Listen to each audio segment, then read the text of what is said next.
نیچے سے بھی، زمین سے بھی برکتیں حاصل ہوتی ہیں، اوپر سے بھی برکتیں اترتی ہیں۔ یہ نیچے اور اوپر کیا ہے؟ اس کے ایک دوسرے مفہوم بھی ہے نیچے اور اوپر کے۔ نیچے سے بھی تمہاری روزی ملتی، اوپر سے بھی۔ نیچے کی روزی تو ساری وہ جو یہاں پر اس دنیا کے اندر مادی ہماری ضرورتیں ہیں، جو سب یہاں سے ملتی ہیں، اور اوپر کی روزی جو ہے وہ رہنمائی، وہ وہی کہ جس کے ذریعے انسان قومیں کامیاب ہوتی ہیں اور فلاح پاتی ہیں، ورنہ تباہ ہو جاتی ہیں۔ یہ تبدیلیاں آتی ہیں، انقلاب آتے ہیں، تو جو کوئی بھی جس کے پاس طاقت آئے اور پاور آئے، وہ بھول جاتے ہیں کہ تاریخ کو دیکھیں تو معلوم ہو کہ یہ بدلتا رہتا ہے۔ جب حرکتیں ایسی ہوتی ہیں تو اس پر سزا ملتی ہے۔ ہاں، ان کی عمر قوموں کی جو ہوتی ہے وہ الگ الگ انسانوں کی عمر سے زیادہ ہوتی ہے۔ Subscribe the channel and press the bell icon to never miss a video. اعوذ باللہ من الشیطان الرجیم، بسم اللہ الرحمن الرحیم۔ وقالت اليہود ید اللہ مغلولہ غلت ایدیہم ولعنوا بما قالوا بل یداہ مبسوطتان ينفق کیف یشاء۔ یہودیوں نے یہ کہا کہ اللہ کے ہاتھ بندھے ہوئے ہیں، خود انہی کے ہاتھ ہیں بندھے ہوئے، اور جو کچھ انہوں نے کہا اس کے باعث ان کے اوپر لعنت ہوئی۔ بلکہ بات یہ ہے کہ اس کے دونوں ہاتھ کھلے ہیں، جیسے چاہے وہ خرچ کرتا ہے۔ یہ سورہ مائدہ کی آیت نمبر 64 564 سے آج کا درس شروع ہو رہا ہے۔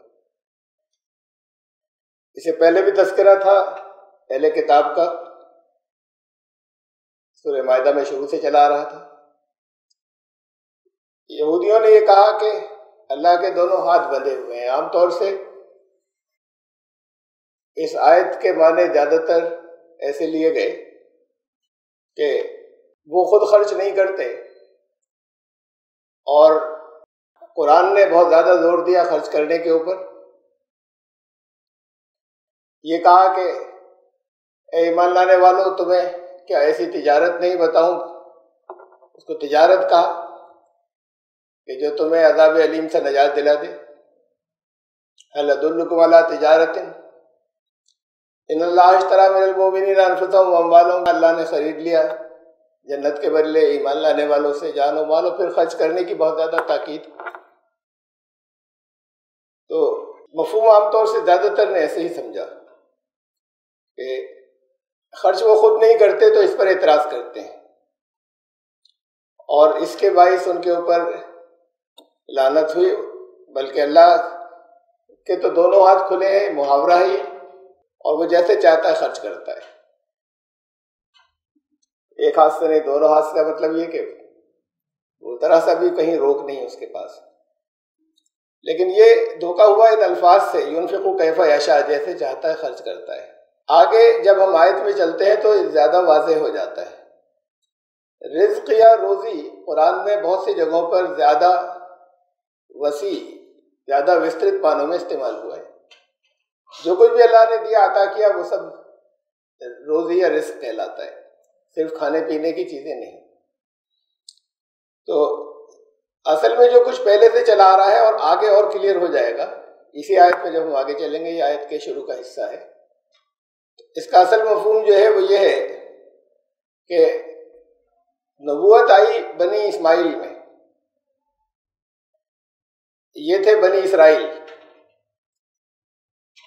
حضرت ابراہیم علیہ السلام کے دو صاحبزادے، ایک بڑے حضرت اسحاق اور چھوٹے حضرت اسماعیل۔ حضرت اسحاق کی نسل کو اللہ نے سلیکٹ کیا، اور بہت لمبے عرصے تک، صدیوں تک ان میں پیغمبری کا سلسلہ جاری رہا۔ یہ بنی اسرائیل تھے۔ حضرت یعقوب کا لقب اسرائیل تھا، حضرت اسحاق کے صاحبزادے، اور پھر اس میں ایک سلسلہ چلا نبوت کا۔ پھر اس کے بعد اللہ نے سلیکٹ کیا بنی اسماعیل کو بعد میں، اور اس میں محمد رسول اللہ صلی اللہ علیہ وسلم اس میں تشریف لائے۔ تو یہ بہت لمبے عرصے تک، جس کے اندر بڑی بڑی بادشاہتیں بھی تھیں حضرت داؤد اور سلیمان کی، ان کا عروج اور زوال تھا۔ زوال کے دنوں میں بھی جب ان کو قیدی بنایا گیا، پوری پوری قوم کو قیدی بنا کر لے گئے، بابل لے گئے، پوری قوم کو لے گئے غلام بنا کر، اور دوسرے ملک لے گئے، جیسے جانوروں کو ہکا کر لے جائیں. بیت المقدس کی اینٹ سے اینٹ بجا دی، یہ سب کچھ چلتا رہا. اس دوران بھی نبوت کا سلسلہ ان کے اندر رہا جاری، نبی آتے رہے، اور حضرت عیسیٰ علیہ السلام تک چلا. اسے چلا. حضرت عیسیٰ خود بنی اسرائیل میں سے تھے. ان کے ساتھ میں بہت سے میثاق ہیں، اس کا تذکرہ آیا ہے اسی صورت میں، پہلے آیت نمبر 3 میں میں نے ذکر کیا تھا شاید، کہ ان سے اللہ نے ایسا تھا کہ جسے کہا قرآن میں بھی اس کا ذکر ہے کہ ساری دنیا کی قوموں کو چھوڑ کر یہ فضیلت ان کو دی گئی. وہاں سے حضرت ابراہیم کی اولاد سے، اس سے پہلے اور نسلوں میں رسول اور نبی آئے تھے، یہاں بھی آئے ہندوستان میں بھی. لیکن پھر یہ بہت لمبا سلسلہ جو چلا ہے تاریخ میں صدیوں، یہ بنی اسرائیل میں چلا. ان کی بغاوتوں اور ان کی بدکرداریوں کے دور میں بھی نبی آتے رہے. ان کے جہاں جہاں دور تک یہ پھیلے ہوئے تھے، فلسطین کو ان کا مرکز بنایا گیا تھا. پھر وہاں سے نکلتے رہے، حضرت یوسف علیہ السلام ان کو مصر میں لے گئے. پھر بہت لمبے علاقے میں یہ رہے، الگ الگ جگہوں پر، اور الگ الگ علاقے میں، شام میں، مصر میں، فلسطین کے علاقوں کے اندر، سعودی عرب کے جو شمال کے حصے ہیں اس کے اندر، ان میں نبی آتے رہے، رسول بھی آتے رہے. یہ ان کے ساتھ میں جو اللہ نے عہد کیے تھے، ان کو تمام دنیا کی قوموں کو چھوڑ کر فضیلت دی تھی. تو وہ عہد دو طرفہ تھے اصل میں. ان عہدوں کا ذکر، اس میثاق کا ذکر بائبل میں بھی ہے، اور قرآن میں ہے کہ تم سے عہد لیا تھا اور میثاق لیا تھا. قرآن میں اس کا مختصر ذکر ہے، بائبل میں بہت تفصیل کے ساتھ میں ہے توریت کے اندر. یہ اس کی خلاف ورزی کرتے رہے، لیکن اس کے بعد یہ چیز ان کے ذہنوں کے اندر بیٹھ گئی، یقین کے اندر، کہ ہم دنیا کی سب سے سپیریئر ریس ہیں، اور نبوت اور رسالت کا سلسلہ صرف بنی اسرائیل ہی کے لیے ہے. یہ اللہ نے ہم سے وعدہ کر رکھا ہے، یہ امامت ہماری ہی رہے گی. تو جب حضرت اسماعیل کی اولاد میں رسول اللہ صلی اللہ علیہ وسلم کو پھر آخر میں بھیجا، ان کو ایک طریقے سے ایک قوم کو اسٹیٹس گر گیا، معزول ہو گئے. اب رسالت شروع ہو رہی ہے دوسری نسل کے اندر، تو اس کو وہ نہیں برداشت کر سکے. ان کی بڑی اکثریت نے انہیں پہچانا، چونکہ ان کے علماء نے پہچانا تھا، اور پہچاننے کے بعد انکار کیا اس حسد کی وجہ سے کہ یہ ایک اعزاز تھا، ایک گیا، ہم نہیں مانیں گے، اس کو نہیں مانیں گے. اس پر یہ جو فقرہ ہے کہ یہود نے کہا کہ اللہ کے ہاتھ بندھے ہوئے، اس کا مطلب یہ ہے کہ وہ تو اپنا عہد کر کے بندھا ہوا ہے ہم سے، اس نے عہد لیا ہے، اب وہ کسی اور نسل میں نہیں بھیج سکتا نبی رسول، اس نے خود اپنی مشیت سے اپنے آپ کو باندھ رکھا ہے. یہ ایک عقیدہ تھا جو بالکل بہت گہرائی سے ان کے اندر بیٹھا ہوا تھا. تو اللہ نے فرمایا غلت ایدیہم، ان کے اپنے ہاتھ انہوں نے باندھ لی. بہت سی بدعہدیاں ہونے کے بعد، بہت زمانے تک طرح طرح کی بدکرداری، وہ جو اپنے منصب کے اوپر تھے کہ تمام دنیا کو انہیں لیڈ کرنا تھا، اس منصب کو چھوڑنے کے بعد اللہ نے بہت موقع دیا، بہت زمانے تک موقع دیا. عہد جو تھا وہ دو طرفہ تھا، یک طرفہ نہیں تھا. جو تم نے عہد کیا ہے تم اس کی پابندی کرو، اور میں تمہیں نعمتیں دیتا رہوں گا. انہوں نے اس کی بات کو، اللہ نے ہم سے عہد کیا ہے تو اللہ کے ہاتھ بندھ گئے ہیں، یعنی اللہ تو اس بات کے اوپر مجبور ہے. اپنے مجبور ایسے نہیں مانتے، ایسے ہی جیسے یہ مسلمان مانتے ہیں کہ صرف مسلمان جنت میں، جو جس مسلمان گھر میں پیدا ہو گیا وہ جنت میں جائے گا، باقی کسی کے لیے نہیں ہے. اور یہ چاہے جیسے ہو، چاہے جیسے اعمال ہو، چاہے جیسے کردار ہو، ان کے لیے جنت ہو گئی، اس لیے کہ انہوں نے کلمہ پڑھا. تو اللہ تو مجبور ہو گیا مسلمانوں کے گھر کسی کو پیدا کر کے کہ اب یہ کچھ بھی کرے، اس کی نجات ہونی ہے، اس کی نجات ہونی ہے، اس کو جنت میں بھیجنا ہے. تو اللہ خود اپنی قانون بنا کے اپنی مشیت سے مجبور ہو گیا، ویسے مجبور نہیں ہوتا. تو یہ عقیدہ تو ایسے ہی مسلمانوں کا جیسے ایسے ہی ان کا تھا کہ نبوت اور رسالت کا سلسلہ صرف یہودیوں میں چلے گا، یہ تو اللہ کا وعدہ ہے. تم اس لائق ہو چاہے نہیں ہو، اس کو نہیں دیکھتے. تم مسلمان اسلام پر عمل کرنے کے لائق، مسلمان کہلانے کے لائق ہو یا نہیں ہو اپنے عمل سے، اس سے کوئی مطلب نہیں. کہ اللہ نے تو صرف ہمارے لیے طے کر دیا ہے، مسلمانوں کے لیے طے کر دیا کہ جنت میں جائیں۔ یہی بات جو ان کے یہاں چلی آ رہی تھی کہ صرف ہمارے لیے یہ طے کر رکھا ہے، تو انہوں نے خود اپنے ہاتھ باندھے اپنے اعمال سے اپنے آپ کو انہوں نے ناکارہ ثابت کیا۔ یہ ہے ان کے ہاتھ تو تم نے اپنے باندھ لیے، اپنے راستے خود بند کر دیے تم نے۔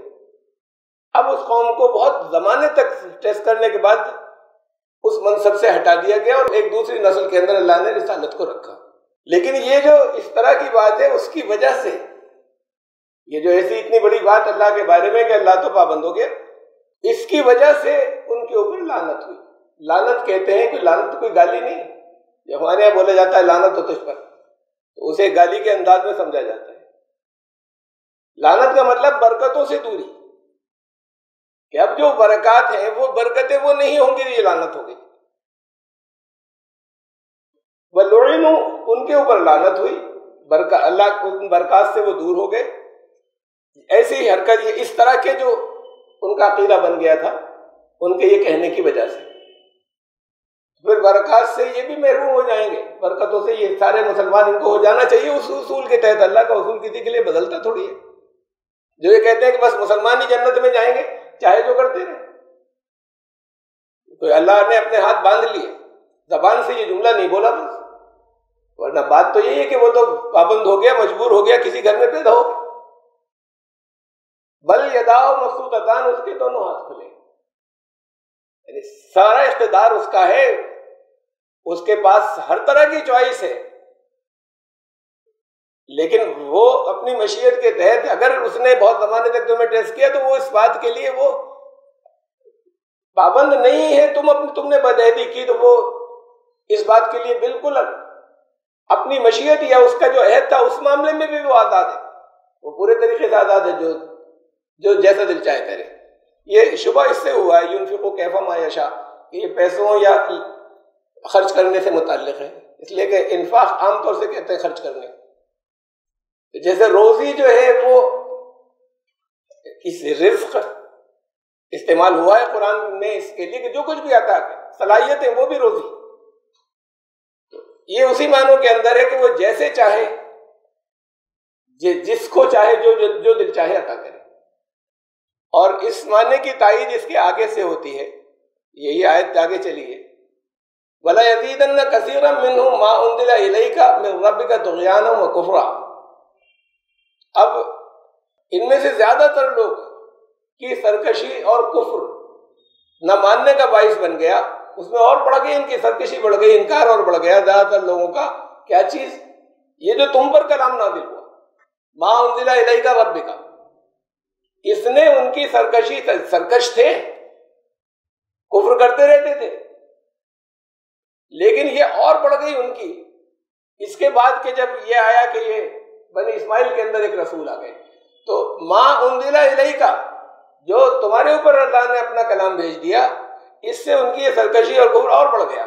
اس سے بالکل واضح ہوئے کس بات، وہی آیت ہے، سلسلہ چل رہا ہے کہ وہ پیسے خرچ کرنے کی بات نہیں، صلاحیتیں کی بات ہے کہ وہ جس کو چاہے نعمتیں اپنی عطا کر دے، تو اپنی نعمت اب اس نے منتقل کر دی دوسری جگہ اور دوسری ریس میں اور دوسری نسل کے اندر، دوسری قوم کے اندر۔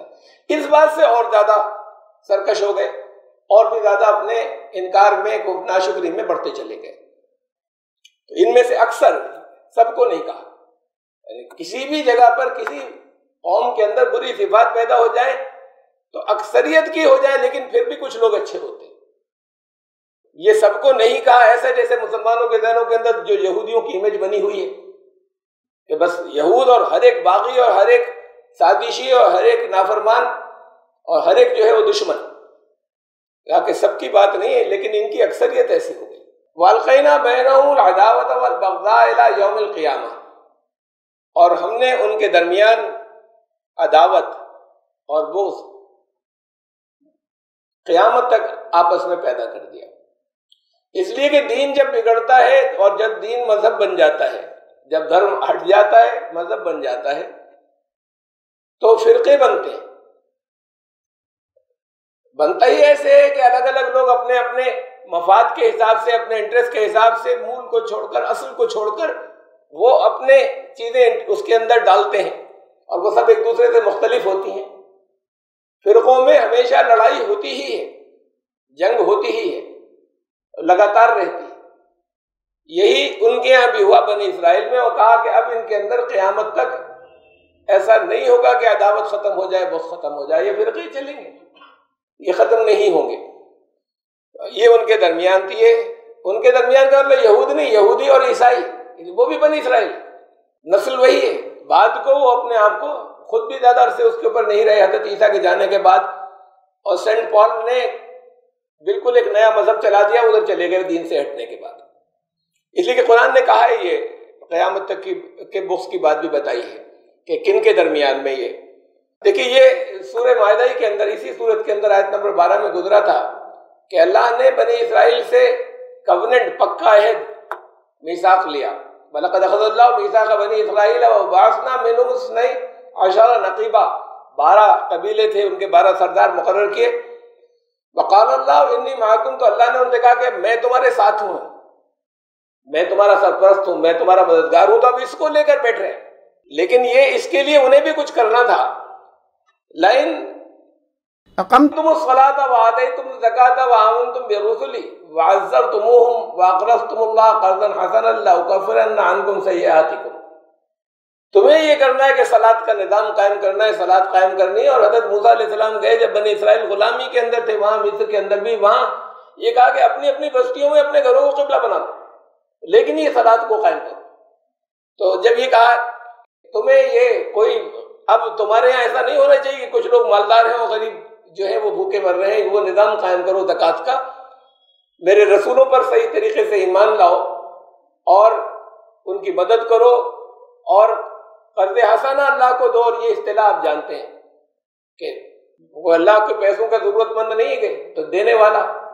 کہیں پر اگر کہیں چڑھاوے چڑھتے ہیں، جو ہمارے یہاں ہندوؤں کے یہاں چڑھتے ہیں، یہ مسلمان جو جا کے مزاروں کے اوپر دے دے کر آتے ہیں، یہ اللہ کو دینا نہیں ہوا. جو ضرورت مند ہے، جو حاجت مند ہے، جو غریب ہے، اس کو دے، اس کو دو گے تو وہ ایسا ہے کہ اکٹھا ہو گیا تمہارے لیے، قرض ہے جو تمہیں واپس مل جائے گا، بڑھا کر دے گا وہ. تو وہ جو ان کی مدد کرتے ہو وہ اس کو پہنچتا ہے. یہ ایک الگ محاورہ ہے کہ پہنچتا ہے، اس کو نہیں ضرورت ہے، مطلب وہ تمہارے لیے اکٹھا کر کے اور بڑھا کے تمہیں واپس کرتا ہے، برکتیں ہوتی ہیں. لَأُكَفِّرَنَّ عَنْكُمْ سَيِّئَاتِكُمْ، تم یہ کرتے رہو گے تو میں تمہاری جو پریشانیاں، تکلیفیں، برائیاں وہ تم سے ہٹاتا رہوں گا. اور ہے آگے، اسے میں نے چھوڑ دیا ہے. تو یہ دو طرفہ بات تھی کہ تم ایسا کرو تو میں تمہارے ساتھ میں ہوں ہمیشہ. اس کو جب یہ نسلوں تک چلی آئی بات، تو اسے تو پکڑ لیا کہ ہمارے علاوہ تو اللہ کسی کو سلیکٹ کر ہی نہیں سکتا، اور خود چاہے جتنی بدعمالیوں کے اندر لگے رہے.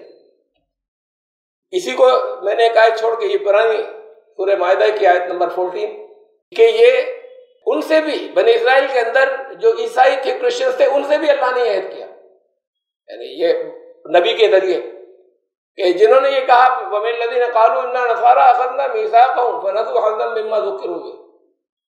وہ لوگ جنہوں نے اپنے آپ کو نصارہ کہا، ان سے بھی عہد لیا تھا، لیکن بھول گئے، وہ بھی بھول گئے. چیزیں بدل دی انہوں نے، بڑی جلدی بدل دی حضرت عیسیٰ کے جانے کے فوراً بعد ہی. جس چیز کی ان کو یاد دہانی کرائی گئی تھی حضرت عیسیٰ کے ذریعے، وہ انہوں نے اس کو بھول گئے، تو پھر وہ عہد باقی نہیں رہتا، میثاق ٹوٹ جاتا ہے. اس کا تذکرہ تھا. اب یہ پھر اس لیے پھر اب ان دونوں کا ذکر کر کے آیت نمبر 12 کے اندر، آیت نمبر 12 کے اندر یہودیوں کو کہا کہ انہوں نے عہد کی خلاف ورزی کی. آیت نمبر 13 کے اندر کہا عیسائیوں کو کہا کہ انہوں نے اپنے عہد کی خلاف ورزی کی. اور پھر اس کے بعد اگلی میں کہا فَأَغْرَيْنَا بَيْنَهُمُ الْعَدَاوَةَ وَالْبَغْضَاءَ إِلَىٰ يَوْمِ الْقِيَامَةِ، ان کے درمیان قیامت تک اب بغض و دشمنی رہے گا. یہ دو بہت بڑے فرقے ہوئے پہلے، پھر جب یہ فرقے الگ الگ وہ بن جاتے ہیں، مذہب بن جاتے ہیں، یہ الگ الگ مذہب بن گئے، ایک عیسائیت ہو گیا، ایک یہودیت ہو گیا. اور پھر ان کے اندر قیامت تک بغض اور عداوت جو ہے، انہوں نے اپنی چیزیں گھڑی. ان کا ہم نے، یہودیوں نے کہا حضرت عیسیٰ کو ماننے سے انکار کر دیا، ان کا کہ ہم نے اسے سولی پر چڑھا دیا. ان کا کہ ہاں ان لوگوں نے سولی پر چڑھایا. وہ دشمنی آج تک چلی آ رہی ہے، پولیٹیکل لیول پر نہیں نظر آتی، عوام کو نہیں محسوس ہوتا، لیکن عوام کے دلوں میں سب سے زیادہ نفرت جو عیسائی عوام کے دلوں میں ہے وہ یہودیوں کے لیے بچپن سے آتی ہے. ایسے ہی ان کے دلوں کے اندر بچپن سے کہ ان کو رسول انہوں نے نہیں مانا تھا، مکار تھا، جھوٹا تھا، طرح طرح کی باتیں جو ان کے اس وقت کے علماء کہا کرتے تھے حضرت عیسیٰ کو.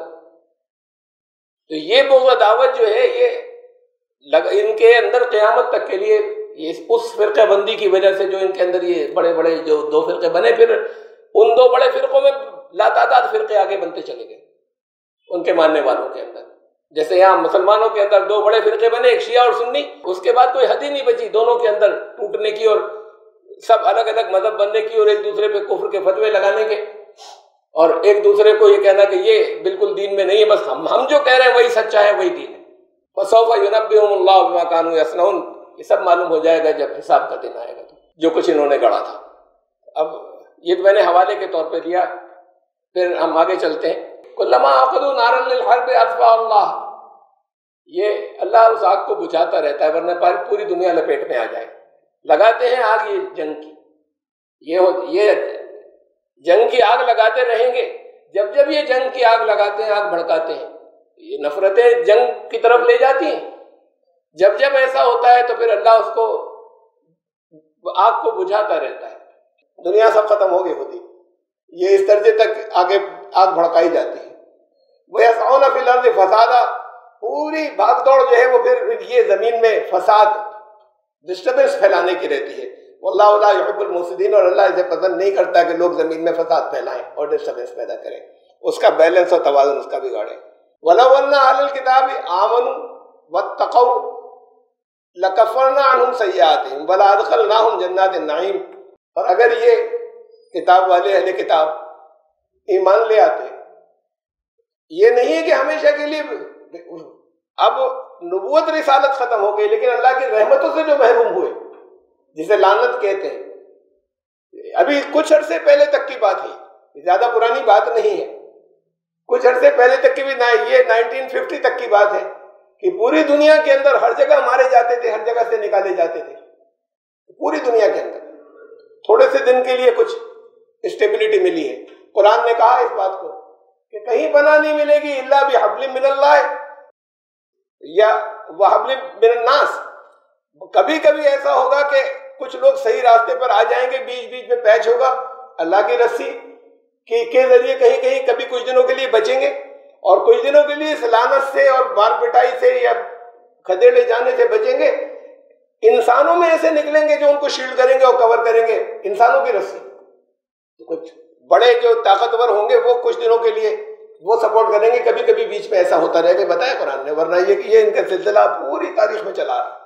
اگر یہ ایمان لاتے اور تقوی اختیار کرتے تو ہم ان کی برائیاں ان سے دور کر دیتے اور ان کو جنتوں میں داخل کرتے، لازماً داخل کرتے، نعمت کی جنتوں میں، یہاں دنیا کے اندر ان کی زندگی کے اندر خوشگواریاں آتی اگر وہ ایسا کرتے. اب بات تو ساری ذہن میں اسی کی جا رہی ہے. یہودیوں نے یہ کیا، عیسائیوں نے کیا. یہ تو جتنی صفات آ رہی ہیں آپ مطالعہ کر رہے ہیں، آپ کے ذریعے ان تک پہنچے گی، ڈائریکٹ ان تک پہنچ نہیں رہا. اللہ کا کلام آپ کی ذمہ داری کے پہنچائیں، لیکن پہلے آپ دیکھیں کہ یہ سب اگر کسی قوم میں آتا ہے تو اللہ ان کے ساتھ کیا کرتا ہے. یہ خالی صرف ایسا تھوڑی ہے کہ یہ ان کا تذکرہ کیا جا رہا ہے، آپ کو ان تک تو بات پہنچے لیکن آپ کو سنانے کے لیے. یہ اور اہل کتاب، میں نے جیسے بتایا اہل کتاب ہوتی کون ہے؟ اہل کتاب وہ ہیں جو نبیوں کو مانتے ہیں، کتابوں کو مانتے ہیں، لیکن بگڑ گئے عقائد ان کے، بگڑی ہوئی امت وہ اہل کتاب ہو جاتی ہے. تو اس کے اندر اصطلاحی مفہوم کے اندر، ٹرمینالوجی کے اندر، اس میں تو جو نام رکھے گئے اس کے حساب سے تو وہ اہل کتاب نہیں کہلاتے، لیکن اپنے اس خواص کے اعتبار سے وہ سارے مسلمان اہل کتاب، جہاں جہاں قرآن نے جو کچھ کہا ہے ان کے اوپر وہ اہل کتاب کی باتیں لاگو ہوں گی. ان سب کے اوپر جنہوں نے اپنے دین کو مطلب بنا لیا، دین اوریجنل اللہ کے ماننے والے جو وہ بگڑ گئے، اپنے عقائد کے اندر بگڑ گئے. تو یہ خود اس کے بارے میں اسے بھی سوچیں کہ انہیں نہیں، آپ کو کہا جا رہا ہے، مسلمانوں کو تمہیں کہا جا رہا ہے کہ اگر عہد ہے تمہارے ساتھ بھی ہے، تذکرہ بھی ہے آگے کہ تمہارے ساتھ بھی ایک میثاق ہے اور عہد ہے، لیکن دو طرفہ ہے. اور پھر اگر کہیں لعنت کے مستحق ہوئے، برکتیں گئی تو واپس بھی مل جائیں گی. تو تم عہد کو پورا کرو تو تمہیں واپس مل جائے گا. تو اگر ایسا کرو گے، اگر ایسا پہلے انہوں نے کیا ہوتا، اگر تم اب اگر ایسا کرو گے تو پھر تمہارے لیے خوشگواریاں واپس آ جائیں گی.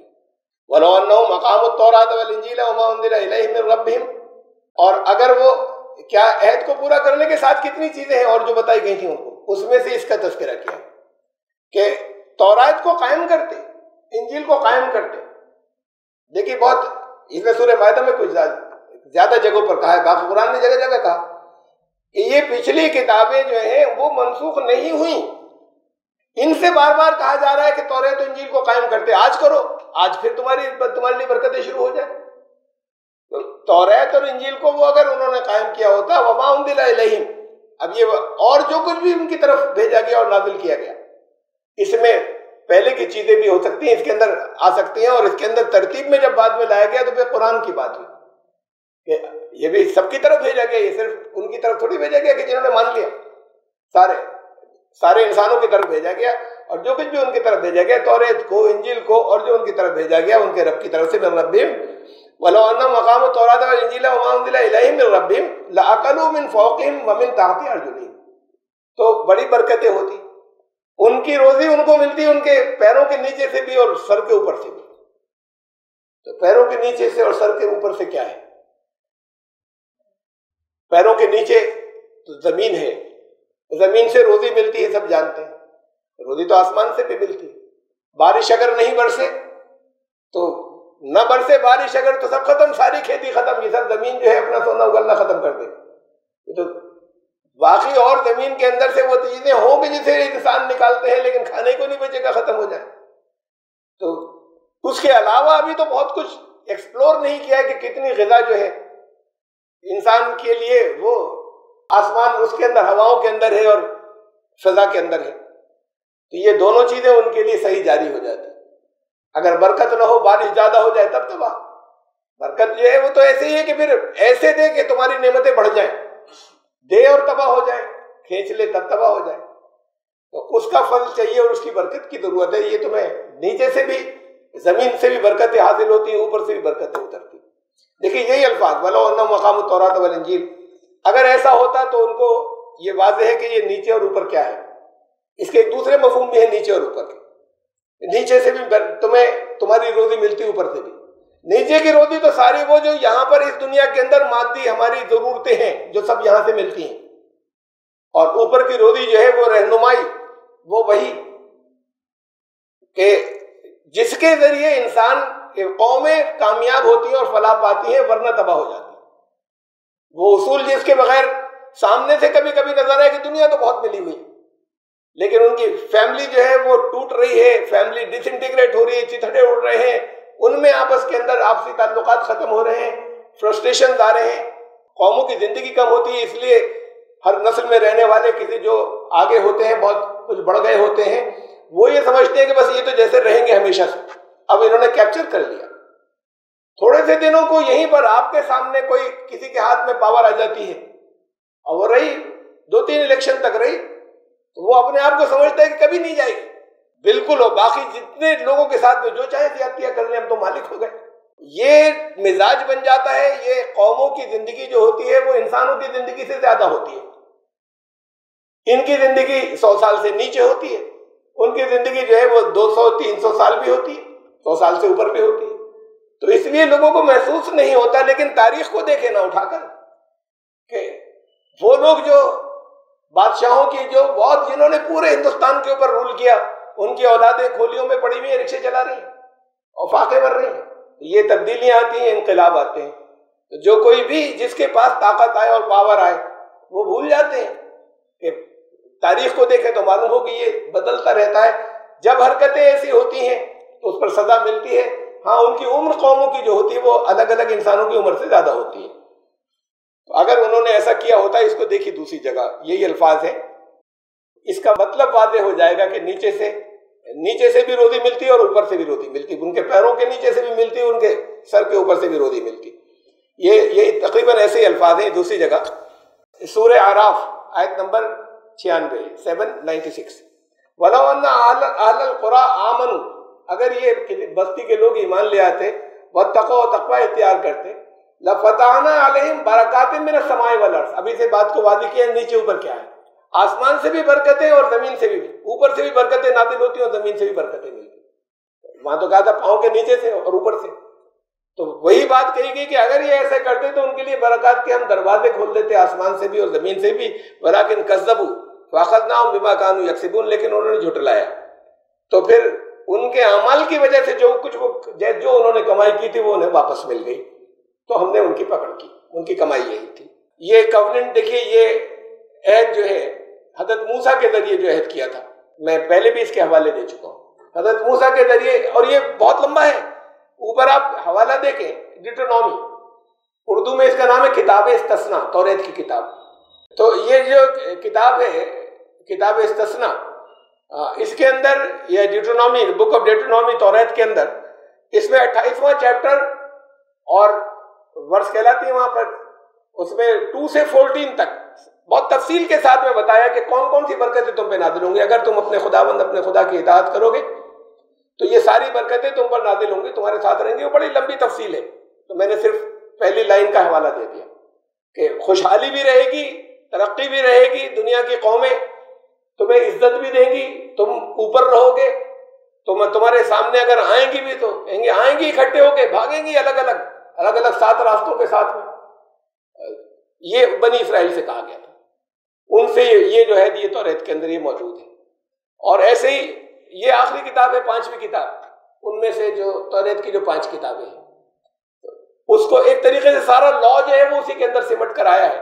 باقی تو وہ بیچ بیچ میں بھی آتا رہا ہے 4 کتابوں کے اندر تاریخی اعتبار سے، لیکن اکٹھا ہو کے سارے احکامات جو آئے ہیں وہ اس آخری کتاب کے اندر آئے ہیں جس میں یہ بات کہی گئی.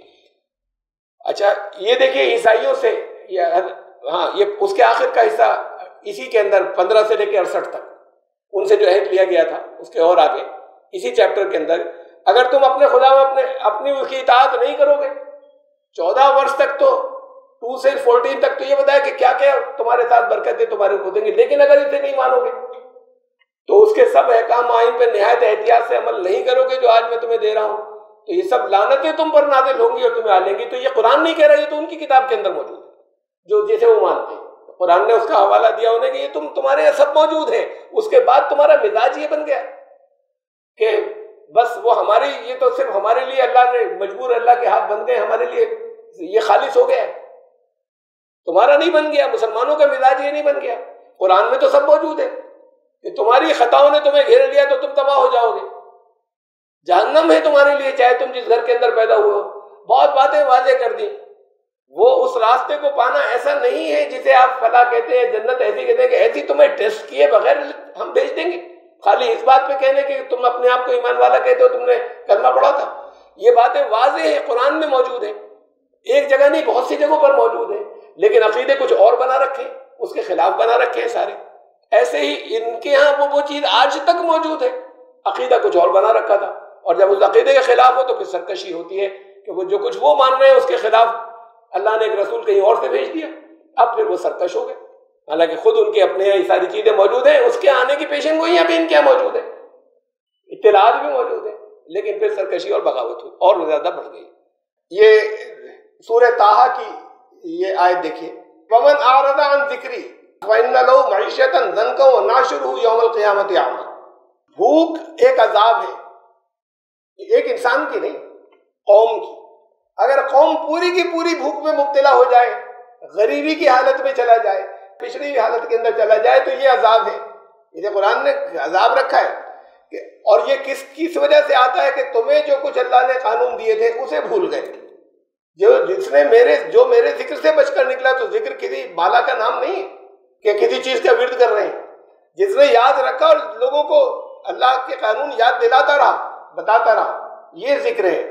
ذکر کا مطلب ہے یاد کرنا اور یاد دلانا، یاد رکھنا اور یاد دلانا. تو جب یہ چیز ہو جائے گی اجتماعی طور پر کسی قوم کے اندر، تو پھر اس کے لیے جو ہے وہ بھوک اس کے لیے مقدر ہو جائے گی، نہیں غربت کی حالت میں پہنچ جائے گی، پچھڑی بھی ہو جائے گی. اور قیامت کے دن اندھے اٹھائے جائیں گے. اندھے کیا ہیں کہ اندھے اٹھائے جائیں گے؟ وہ وہاں تو جو کچھ ہوگا ہوگا، یہاں جو قیامتیں آتی ہیں ان کی سمجھ میں نہیں آئے گا کیا ہو رہا ہے، ہماری حالت کیسی ہو گئی، عقلیں ختم ہو جائیں گی، ایسا جیسے آنکھیں بند ہو. یہ حالت یہ ہو جائے گی ان کی جب اپنے انجام کو پہنچیں گے. دوسری قوموں کے بارے میں کہا، بلکہ ایک مثال دی کہ یہ حالت بدل بھی جاتی ہے. اچھی حالتیں ہیں بری حالت میں پہنچ جاتے ہیں. یہ سورہ نحل کی آیت نمبر 112. وَضَرَبَ اللَّهُ مَثَلًا قَرْيَةً كَانَتْ آمِنَةً مُطْمَئِنَّةً يَأْتِيهَا رِزْقُهَا رَغَدًا مِّن كُلِّ مَكَانٍ. ایک مثال سے سمجھو اسے. ہے مثال، یہ کسی تاریخی واقعے کا خاص حوالہ نہیں ہے. لوگوں نے طرح طرح سے بہت سے تاریخ پر اسے فٹ کرنے کی کوشش کی ہے، وہ بھی ہو سکتا ہے، فٹ بھی کیا جا سکتا ہے کسی جگہ پہ، ہر زمانے میں، ہر دور میں. لیکن اصلاً ایک مثال دی گئی. اسے اس مثال سے سمجھو. اللہ ایک ایسی بستی کی مثال بیان فرماتا ہے، کانت آمنۃ مطمئنہ، کہ سب خوشحال ہو، اطمینان ہو، وہاں سکون ہو اس بستی کے اندر، سکون بھی اور روزی بھی. یاتیہا رزقہا رغدا من کل مکان، جہاں روزی ہر جگہ بالکل ایسی جیسے چاروں طرف ان کو بڑی فراغت کے ساتھ میں ملتی ہے، بڑی آسانی کے ساتھ میں سب کو روزی مل رہی ہے، ایسی کوئی بستی سمجھو تم. اور پھر اس کے بعد فَكَفَرْنَ بِأَنْعُمِ اللَّهِ، اور پھر وہ اللہ کی نعمت کا کفر کرے، کفران نعمت کی ناشکری کرے. اب یہ قوموں کی زندگی ہے، اس میں وقت لگتا ہے، ناشکری کرتے ہیں تو پھر وہ ان کے اندر جو صلاحیتوں کے اندر وہ جو قوت ہوتی ہے، وہ جو آگے بڑھنے کی ہوتی ہے، جس کی وجہ سے باقی قومیں دور رہتی ہیں، وہ چیزیں ختم اور کم ہوتی چلی جاتی ہیں، کریٹیوٹی ختم ہوتی چلی جاتی ہے. ابھی آپ کو محسوس ہوتا ہے یہ ویسٹرن نیشنز بڑی طاقتور ہیں، زیادہ، یہ بھی ایک صدی پہلے کی بات ہے. یہ طاقت ان کی جہاں سے نکلی ہے، اور 2-3 صدی پہلے تو بالکل ہی بیکورڈ تھی، کچھ بھی نہیں تھا. اب شروع ہوا ایک انڈسٹریلائزیشن شروع ہوا، خاص طور سے ادھر سیکنڈ ورلڈ وار کے بعد 1950s کے دہائی کے اندر پھر بہت بڑی پاورفل نیشنز بن گئی سب.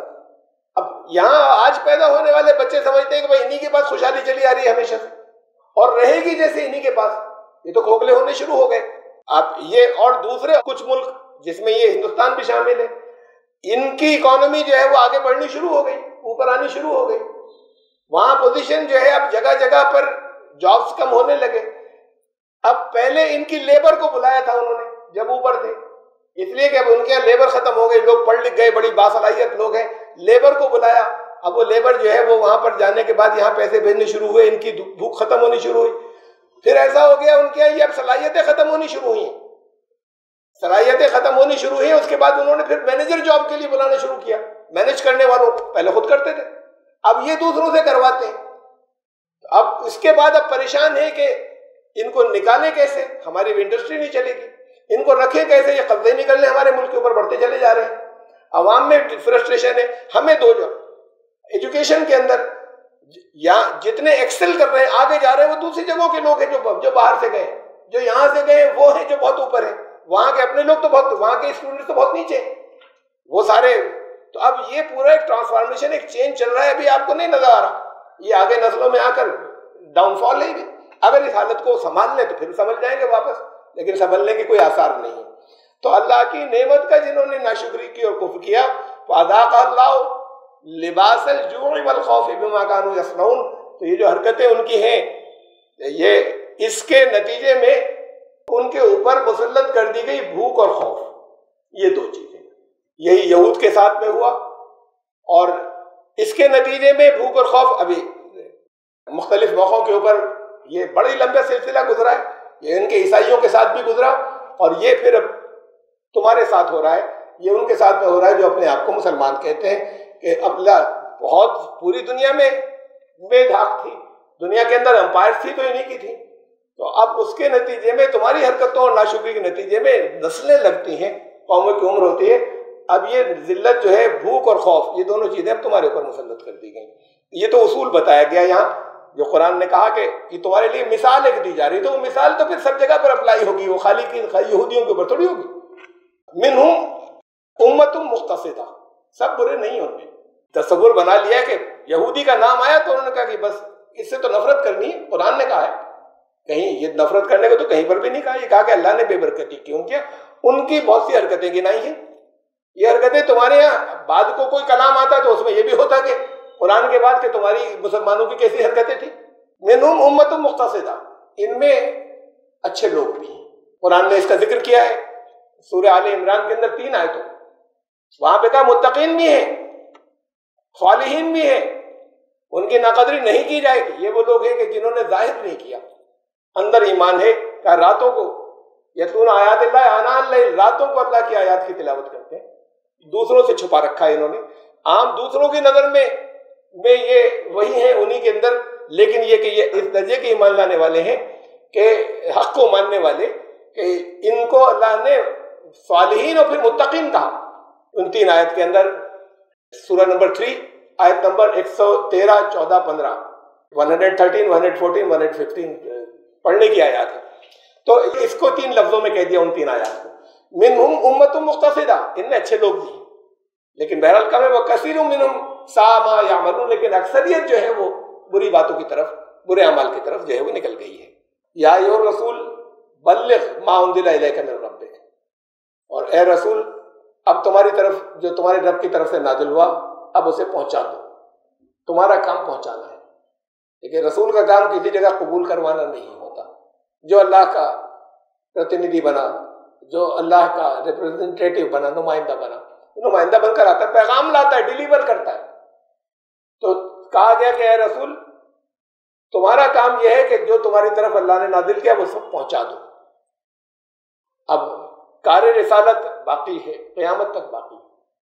اپنی ذمہ داری وہ دے گئے اللہ کے رسول کہ اس پیغام کو ڈیلیور کر دیں. تو آپ کا اسٹیٹس ہر ایک کا جو اس ذمہ داری کو سمجھے وہ رسالت کا ہے، رسول کا ہے. جو اللہ نے جن کو مقرر کیا تھا فائنل، وہ رسول تو چلے گئے. اب اپنی چوائس سے جو اس کو قبول کرے، اس پیغام کو پہنچانا ہے، وہ ان کے رسول. تو اپنے آپ کو مخاطب سمجھے کہ تمہارا کام جو ہے کسی سے منوا لینا نہیں ہے، تمہارا کام دھرم پریورتن کروا دینا نہیں ہے، تمہارا کام پہنچانا ہے، بتانا ہے. اس کے بعد پھر اختیار ان کا ہے. زبردستی نہیں کرا سکتے، کسی مرتد کو قتل نہیں کر سکتے کہ کسی نے اسلام سے نکل گیا ان کا اس کی سزا قتل ہے. اس کا حساب وہ خود لے گا. اختیار دیا ہے. کہا قرآن نے اس بات کو سورہ یونس کے اندر، بار بار آپ کے سامنے آیت میں وہ دہراتا رہا ہوں، وَلَوْ شَاءَ رَبُّكَ لَآمَنَ مَنْ فِي الْأَرْضِ كُلُّهُمْ جَمِيعًا. تمہارا رب چاہتا تو سب کو خود ہی نہیں ہے ایک راستے پہ بنا دیتا. اس نے یہ چاہا کہ اختیار دیا جائے، اور اس کے بعد لوگ کیا کرتے ہیں تو یہ اس کی اپنی مشیت تھی. تو اس میں تم کون ہوتے ہو؟ افانتا تکرہ الناس حتی یکونوا مؤمنین، تم کراؤ گے زبردستی کے ایمان لائیں؟ جب اللہ نے اختیار دیا ہے تو یہاں پر چوری کی سزا ہوگی، یہاں قتل کی سزا دی جائے گی، یہاں پر سزا جو دی جائے گی وہ بدکاری کی دی جائے گی، لیکن یہاں پر سزا کفر کی نہیں دی جائے گی. کسی کی مرضی جو دل چاہے اختیار کرے، چاہے جہاں جائے. اس کی سزا اسلام نہیں رکھ رہا. اسلامی اسٹیٹ ہوگی تو نہیں ہوگی.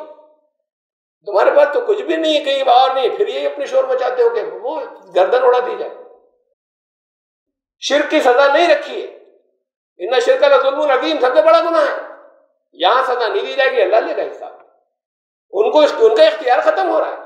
جن چیزوں سے دوسروں کو نقصان پہنچایا جا رہا ہے، چوری کی، قتل کیا، ڈاکہ ڈالا، اس سے نقصان سوسائٹی کو پہنچ رہا ہے، اس کی سزا دی جائے گی. یہاں کے لاء میں اس کی سزا نہیں دی جائے گی کہ اس نے کون سا دھرم اختیار کر لیا، کس نے شرک کیا، کون مرتد ہوا. تمہارا کام پہنچانا ہے، تمہارا کام زبردستی نہیں ہے، تمہارا کام دھرم پریورتن کروانا بھی نہیں ہے.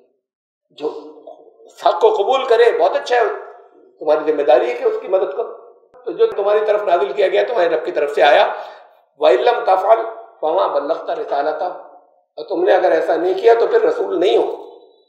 رسالت کا حق ادا نہیں کیا. اگر یہ نہیں کیا، رسول کا مطلب ہی ہے پیغام لے جانے والا، پیغامبر.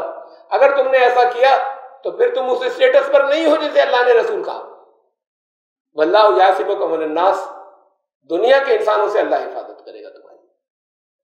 اس میں سے کئی چیزیں ہیں سمجھنے کی، اور کئی اس کے پہلو ہیں اس آیت کے اندر.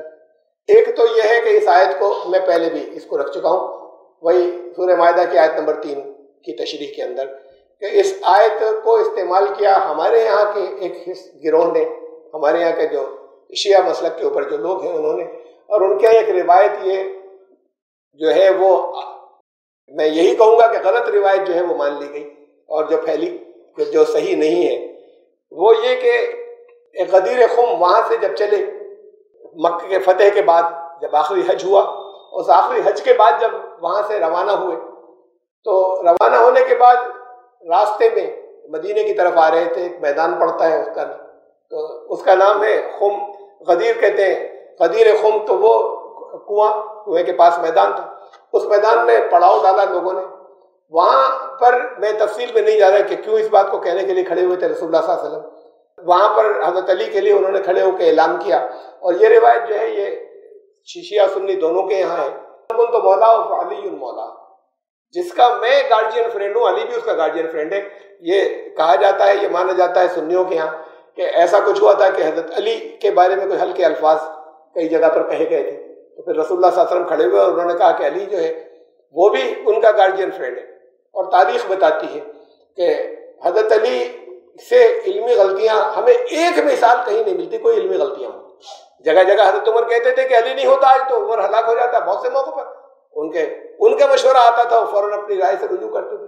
لیکن علمی غلطی کوئی ہمیں تاریخ میں نہیں ملتی. ایسا میں نہیں کہہ رہا کہ انسان ہے غلطی ہوئی ہوگی، لیکن ہمیں کوئی مثال نہیں ملتی کسی جگہ کہ ان سے کسی جگہ کوئی علمی غلطی ہوئی ہو. تو بہرحال وہ انہوں نے حضرت ان کا یہ مقام تھا، کم عمری سے تھا، اور کیوں نہ ہو رسول اللہ صلی اللہ علیہ وسلم کے گھر سے تربیت پا کر نکلے تھے اور ان کے گھر والوں میں سے تھے. تو انہوں نے کہا، پھر یہ کہا کہ یہ شیعہ حضرات نے یہ مانا ایسا کہ یہ اس کے بعد اللہ کی طرف سے مقرر ہو گئے وہ سارے لوگوں کے امام رسول کے بعد، جو کہیں قرآن میں نہیں ہے کسی ایک جگہ بھی. اہم ترین عقیدہ یہ سب روایات سے چلا ہے جو ان کے یہاں روایات ہیں. جو آپ کے یہاں بہت سی جو روایات ہو اس کی بنیاد پر کوئی آپ کو بنیادی عقیدہ نہیں بنا سکتے. قرآن میں آئے گا کوئی بنیادی عقیدہ انہوں نے بنا لیا ان روایات کی بنیاد پر، اور قرآن میں کہیں نہیں. اور جہاں جہاں لفظ امام آیا سب انہیں پر فٹ کر دیا، کھینچ تان کر کے اور اسے استخراج کر کے. صاف لفظوں میں کسی جگہ پر بھی یہ نہیں کہا گیا. جیسے رسول آتا ہے تو کہا جاتا ہے رسول اللہ صلی اللہ علیہ وسلم نے کہا کہ اعلان کر دو قل انی رسول اللہ الیکم جمیعا، تم سب کی طرف میں اللہ کا رسول بن کر آئے ہوں، اعلان کر دو. حضرت علی نے نہیں اعلان کیا، یہ ان کی اپنی کتابوں میں بھی نہیں ہے کہ حضرت علی نے اعلان کیا ہو کہ اللہ کی طرف سے مجھے مقرر کر دیا گیا اور اب یہ امامت جاری ہوگی اور وہ میری نسل کے اندر رہے گی. اس طرح کا کوئی اعلان وہاں پر نہیں ہو، کوئی حضرت علی نے اعلان کیا. یہ آیت نازل ہوئی تھی پہلے، یا رسول بلغ ما انزل الیک من ربک، رسول پہنچا دو. تم نے اگر نہیں پہنچایا تو پھر رسول ہی نہیں ہو، رسالت کا حق ادا نہیں کیا. اب ایک بات انہوں نے روک رکھی تھی لوگوں کے ڈر سے رسول اللہ صلی اللہ علیہ وسلم نے کہ میرے بعد علی جو ہے وصی اللہ ہے، اللہ کی وصیت کے مطابق اب یہ یہاں سے پھر وہ جاری ہوگی امامت جو پہلے جو ہے وہ علی کو ملے گی. یہ انہوں نے چھپا رکھی تھی. تو جب یہ آیت نازل ہوئی تو پھر انہوں نے سارے لوگوں کو اکٹھا کر کے بتا دیا. اب اس کے بعد پھر وہ آیا الیوم اکملت لکم دینکم. اس کے بعد پھر اللہ نے یہ نازل کی کہ آج تمہارا دین جو ہے وہ مکمل ہو گیا. واتممت علیکم نعمتی ورضیت لکم. تو اسے پہلے تو سمجھ لیں اس بات کو کہ درمیان میں کسی جگہ ایک آیت ہم اس دور میں لے رہے ہیں نا، ہم درمیان کا کوئی حصہ نکال کر مختلف جگہوں پر بعض موقعوں پہ اصولی بات نکال کر ہم فٹ کرتے ہیں، اپلائی کرتے ہیں کنٹیکسٹ سے الگ لے کر بھی، لیکن بات تاریخی ہو رہی ہے. اس وقت اس دور کے اندر تب ہوا تھا یہ واقعہ، تب یہ الفاظ آئے تھے. تو ان الفاظ کو اس واقعے کی گھٹنا کے اوپر ہی تو اپلائی کریں گے، اس سے الگ ہٹ کر تھوڑی کریں گے. ایک پوری آیت نازل ہوئی الیوم اکملت لکم دینکم، یہ پوری آیت ہے ہی نہیں. آیت تو بڑی لمبی ہے، حلال حرام کی فائنل باتیں اس کے اندر آئی ہیں. اس کے بعد اس کے ان الفاظ کے بعد اور آگے چلیے کہ دین مکمل ہو گیا. بڑی لمبی آیت ہے وہ، سورہ مائدہ کی آیت نمبر 3. اس میں سے ایک ٹکڑا نکال لیا کہ یہ آیت نازل ہوئی، تو آیت نہیں ہوئی. اور آیت کبھی کوئی ٹکڑوں میں نازل نہیں ہوئی. پھر اس کے بعد یہی اس کے غلط ہونے کا ثبوت ہے. اور پھر یہ بھی کہ حضور صلی اللہ علیہ وسلم سے کہا پہنچا دو جو تم تک پہنچایا، تمہیں دیا گیا ہے، تمہاری رب کی طرف سے نازل ہوا ہے. اب یہ وہی چیزیں جو آپ مانتے ہیں، یہ جو سنی مانتے ہیں کہ ایک خفیہ وحی بھی تھی جو ان کے اوپر آتی تھی، اور ایک یہ صاف وحی تھی جو لوگوں تک پہنچاتے تھے. ایک خفیہ وحی بھی آتی تھی. یہ خفیہ وحی والی بات جو ہے اور اسی کے پیرلل ہوتی تھی اور اسی کی طرح ہوتی تھی. اب وہ خفیہ وحی جو ہے وہ کہیں تو کچھ لوگوں کو صرف ملی، لوگوں تک نہیں پہنچی باقی تک. اور کہیں پر یہ کہ وہ جو ان کی نبی کی زبان سے لوگوں کو دی گئی وہ تھی، وہ بھی وحی تھی، وہ خفیہ وحی تھی. قرآن میں کیوں نہیں ہے؟ جب وہ انہوں نے رسول اللہ صلی اللہ علیہ وسلم لوگوں کو پہنچایا تو وہ اسی شکل میں ہوتا کہ جو اللہ کی طرف سے آتا. پھر سنیوں کے یہاں بھی اور شیعوں کے یہاں بھی جتنی کتابیں وہ ہیں جن میں یہ روایات ہیں، وہ ان سب کی تحقیق کیوں کرتے رہتے ہیں کہ کون سی جھوٹی کون سی سچی. قرآن کی تو کسی آیت کی تحقیق نہیں کرتے کون سی سچی کون سی جھوٹی، نہ شیعہ کرتے نہ سنی کرتے. تو پھر یہ اللہ کا کلام جو واقعی محفوظ کلام ہے وہ تو وہی ہے. ایک آیت نازل ہو رہی ہے، جو تم نے روک رکھا ہے وہ پہنچا دو. اب انہوں نے پہنچا دیا تو وہ بھی قرآن میں ہوتا نا کہ یہ آیت تم نے روک رکھی ہے، وہ قرآن میں آ جاتی جو کچھ انہوں نے کہا ہوتا. اب پھر اس کے بعد پھر قرآن کی نازل ہو رہی ہے، اب دین مکمل ہو گیا. یہ قرآن میں ہے، شروع کا حصہ قرآن میں، وہ بیچ کا حصہ قرآن میں نہیں ہے. وہ بیچ کا حصہ جو ہے وہ یہ کر رہا ہے. تو درمیان میں ایسے یہ آیتوں کو کاٹنے سے ہوتا ہے، اپنے درمیان سے لے لیتے ہیں تاریخی طور پر اس کو، آیت کو کاٹ کر اس سارے سیاق و سباق سے. یا ایھا رسول بلغ ما انزل الیک من ربک، تو اے رسول پہنچا دو جو تمہارے رب کی طرف سے آیا ہے اور تمہاری طرف بھیجا گیا ہے. اس کے بعد فرمایا کہ قل یا اہل الکتاب لستم علی شیء حتی تقیموا التوراۃ والانجیل وما انزل الیکم من ربکم، اور یہ بھی کہو کہ اے اہل کتاب تمہاری بنیاد ہی نہیں ہے. بڑی اہم آیت ہے. تمہاری کوئی بیسس ہی نہیں ہے، کوئی آدھار ہی نہیں ہے جب تک تم توریت کو قائم نہ کرو، انجیل کو قائم نہ کرو، اور سب کو جو تمہارے رب کی طرف تمہاری طرف نازل کیا گیا، سب توریت اور انجیل کا تو نام لے لیا، وہ سب پوری انسانیت کی طرف بھیجا گیا ہے. وہ بنی اسرائیل کی طرف بھی، اس سے پہلے کی چیزیں بھی اصلاً ان کے لیے بھی ہیں اور ان لوگوں کے لیے بھی ہیں جو اپنے آپ کو مسلمان کہتے ہیں. یہ سب توریت اور انجیل اور اس سے پچھلی کتابیں جتنی تمہارے رب کی طرف سے تمہاری طرف بھیجی گئی ہیں، ان سب کو اگر تم نے قائم نہیں کیا تو تمہاری کوئی آدھار نہیں، کوئی بنیاد نہیں. اب دیکھیے یہ یہودی ہیں اور عیسائی ہیں، ان کی بات ہو رہی ہے، اہل کتاب کی یہاں پر بات ہو رہی ہے. یہ تو اور جائیں گے اس سے پہلے بھی کہ ان کتابوں کو قائم کرنے کو کہہ رہا ہے قرآن. ارے اس کو جب تک تم نے قائم نہیں کیا تب تک کوئی بنیاد نہیں، قائم کرو. تو قرآن تاکید کر رہا ہے اور آپ سے کہہ رہا ہے. رسول اللہ صلی اللہ علیہ وسلم نے کہا تھا کہ ان سے یہ کہہ دو، آپ سے کہہ رہا ہے ان سے یہ کہہ دو کہ ان کتابوں کو قائم کرو. کدھر منسوخ ہوئی؟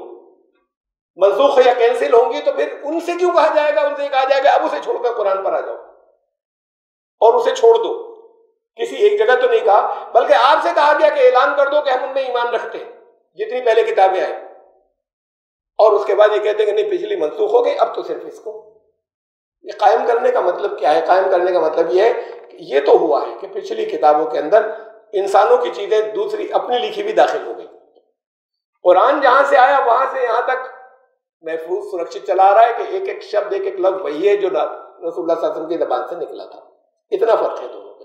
تو جو اپنی چیزیں درمیان میں اللہ کی چیزیں دی ہوئی موجود ہیں، ان میں جو اپنی درمیان میں مل گئی انہیں چھوڑ دو، ان کی سچی باتوں کو لے لو. یہ ہے اس کا اصل قائم کرنا. وما انزل الیکم من ربکم، اور جو تمہارے رب کی طرف سے جب جو بھی تمہاری طرف بھیجا گیا، انسانوں کی طرف بھیجا گیا، وہ سب کو جب تک تم قائم نہیں کرو گے تمہاری کوئی بنیاد نہیں ہے، کوئی نرادھار ہو تم. وَلَيَزِيدَنَّ كَثِيرًا مِّنْهُمْ مَا أُنزِلَ إِلَيْكَ مِن رَّبِّكَ طُغْيَانًا وَكُفْرًا. اب یہ ویسی ہے جیسے پہلے جو بات آئی تھی کہ تمہاری طرف جو نازل کیا گیا، تمہارے رب نے جو کچھ تمہیں بھیجا، وہ ان کی سرکشی کو اور بڑھا دے گا اور بڑھا دے گا. فَلَا تَأْسَ عَلَى الْقَوْمِ الْكَافِرِينَ.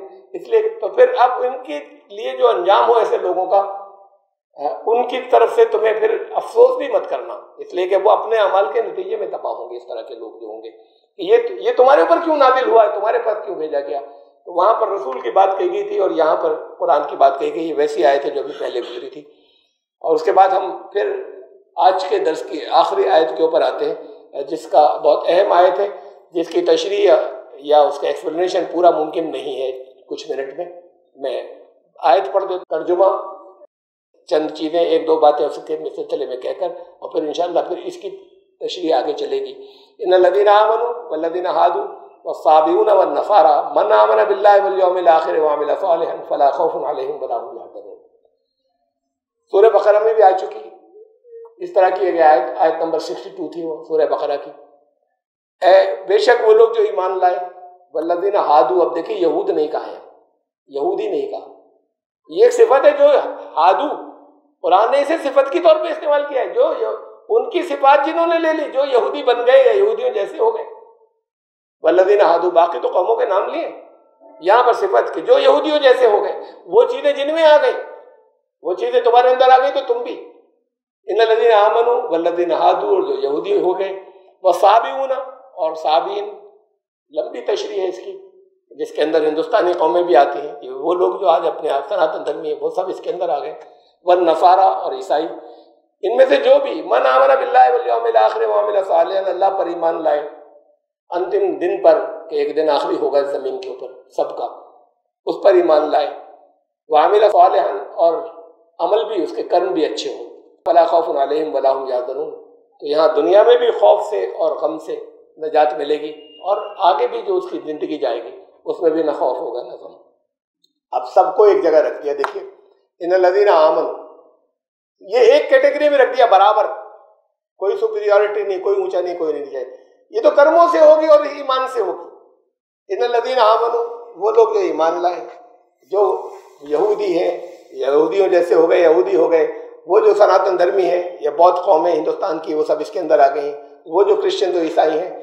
بات اس پر نہیں ہے کہ تم کیا ہو کہ تمہاری مکتی ہوگی، بات اس پر ہے کہ ان میں سے جو اللہ پر ایمان لائے، وہ چاہے اللہ کو ایشور کہتا ہو، جو یوم آخر پر، حساب کا جو آخری دن ہوگا، جو اس پر زمین پر اس پہ ایمان لائے اور اچھے اعمال کرے، اس کے لیے خوف اور غم سے نجات ہے، اس کی مکتی ہے۔ یہ سب اس میں چاہے وہ لوگ ہوں جو اپنے آپ کو مسلمان کہتے ہیں۔